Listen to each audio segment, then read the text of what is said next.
அனைவருக்கும் வணக்கம். இன்றைக்கி நாம் முட்டை வச்சு ஒரு கிரேவி தான் பார்க்க போகிறோம். அதுக்கு தேவையான பொருள் ஃபஸ்ட்டு பார்த்துடலாம். 400 கிராம் முட்டைக்கோஸ் எடுத்து இந்த மாதிரி சின்ன சின்னதாக நல்லா குட்டி குட்டியாக கட் பண்ணி வச்சுருக்கேன். 5 பல் பூண்டு, கொஞ்சமாக இஞ்சி, மிளகு, பிரிஞ்சி இலை, ஸ்டார் அனீஸ், 2 ஏலக்காய், 4 கிராம்பு, பட்டை எடுத்துருக்கேன். 4 முட்டை, கொஞ்சம் கருவேப்பிலை, 1 ஸ்பூன் பெருஞ்சீரகம், ஒரு பெரிய சைஸ் வெங்காயம் இந்த மாதிரி ரஃப்பாக ஸ்லைஸ் பண்ணி வச்சுருக்கேன். ஒரு 2 தக்காளி இந்த மாதிரி ரஃப்பாக ஸ்லைஸ் பண்ணியிருக்கேன். இப்போ நம்ம இதை எப்படி செய்யலான்னு பார்க்கலாம் வாங்க. இப்போ ஒரு பாத்திரத்தில் இந்த மாதிரி 4 முட்டையை இந்த மாதிரி உடச்சி ஊற்றிக்கலாம். முதல்ல 4 முட்டையை உடச்சி ஊற்றியாச்சு. இதில் இப்போ நம்ம கோஸை சேர்த்துக்கலாம். முட்டைக்கோஸு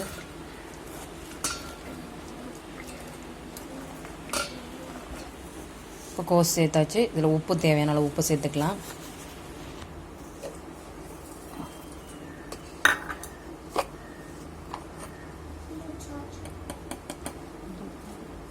கால் டீஸ்பூன் மஞ்சள் தூள் சேர்த்தாச்சு.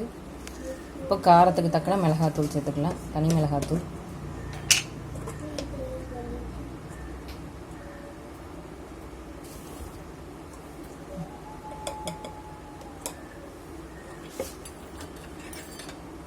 இப்போ இது எல்லாத்தையும் ஒன்றா மிக்ஸ் பண்ணிக்கலாம்.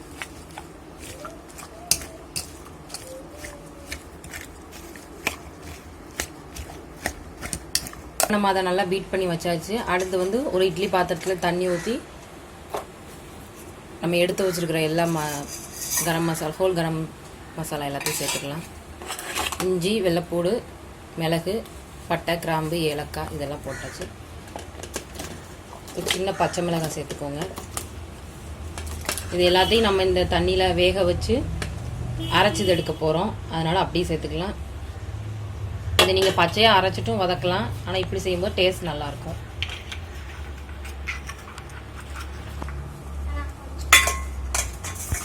இப்போ இது எல்லாம் வேகட்டும். இதுக்கு மேலே தான் நம்ம அந்த முட்டை ஊற்றி வச்சுருக்கிறதையும் வேக வைக்க போகிறோம்.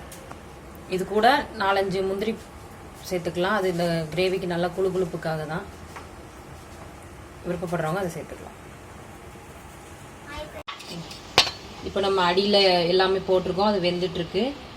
உங்ககிட்ட இட்லி தட்டு இந்த மாதிரி ஓட்டையாக இருந்தால் இதில் ஊற்றக்கூடாது. இது மாதிரி இல்லைன்னா ஒவ்வொரு குழிலையும் நீங்கள் அந்த முட்டைக்கோஸ் இதை இதில் ஊற்றிக்கலாம். நல்லா வெந்துடும். இப்போ இதில் ஊற்றினா கீழே போயிடும்.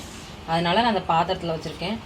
இது நல்லா பீட் பண்ணி இந்த மாதிரி நுரைச்சி வர்ற அளவுக்கு பீட் பண்ணி வச்சுக்கணும். அப்போ தான் நல்லா டேஸ்ட்டாக இருக்கும். இப்போ இதை நம்ம மூடி வச்சிடலாம். ஒரு 10 நிமிஷம் இது வேகட்டும். இதுக்கு ஒரு மூடி போட்டு இந்த இட்லி பாத்திரத்தையும் மூடி வச்சிடலாம்.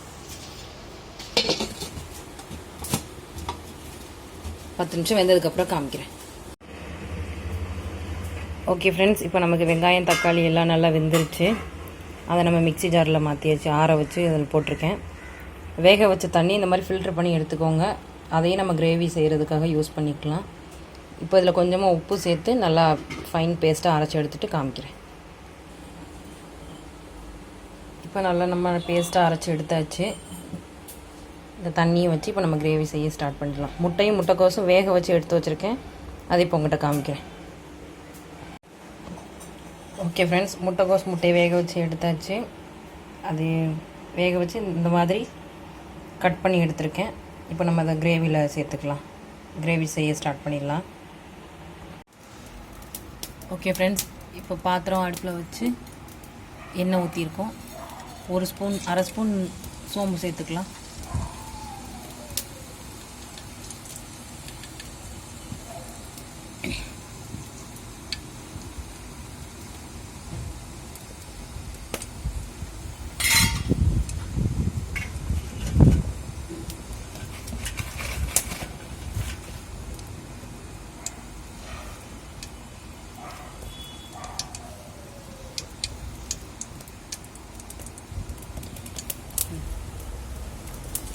கருவேப்பிலை சேர்த்துக்கலாம்.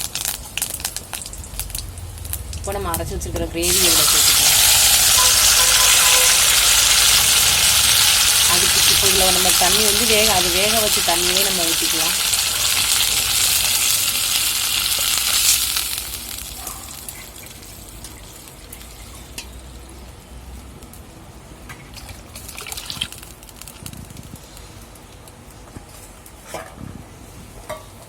ஒரு மூடி போட்டு மூடி வச்சுக்கலாம். கொஞ்சம் இதோட பச்சை வாசனை போகட்டும்.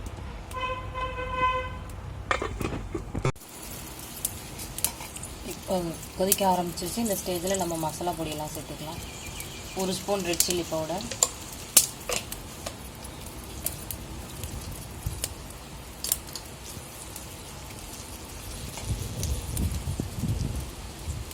குழம்பு மிளகாத்தூள்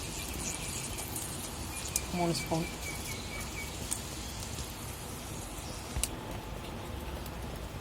மஞ்சள் தூள் 1/2 டீஸ்பூன்,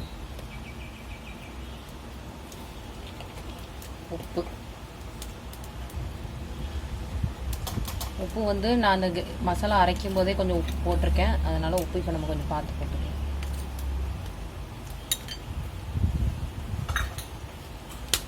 இப்போ அடுத்து கரம் மசாலா சேர்க்க போகிறோம். அது ஒரு 1/2 ஸ்பூன் கரம் மசாலா.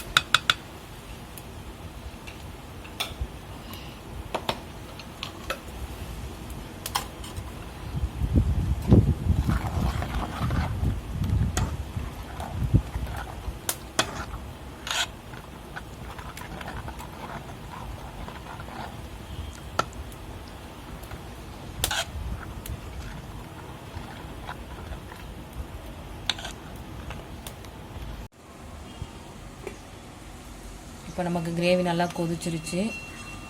அந்த கிரேவி கன்சிஸ்டன்சி கிடச்சிட்டு இப்போ நம்ம இதில் முட்டை வேக வச்சதை நமக்கு என்ன ஷேப் வேணுமோ அதில் கட் பண்ணிக்கலாம். கட் பண்ணி இதில் நம்ம சேர்த்துக்கலாம். நல்லா அதை வேக விடணும். வேக விட்டு எடுத்தால் தான் பீஸ் போட முடியும் நம்மளால். அதை நம்ம அப்படி பீஸ் போட்டு அப்படியும் சாப்பிட்லாம். டேஸ்ட் நல்லாயிருக்கும். இந்த மாதிரி கிரேவியில் செஞ்சும் போட்டு சாப்பிட்லாம். ஈவினிங் ஸ்நாக்ஸாக அதை சாப்பிட்டுக்கலாம். நல்லாயிருக்கும். இப்போ இதை போட்டு ஒரு 2 நிமிஷம் அப்படியே கொதிச்சோடனே நம்ம இறக்கிடலாம்.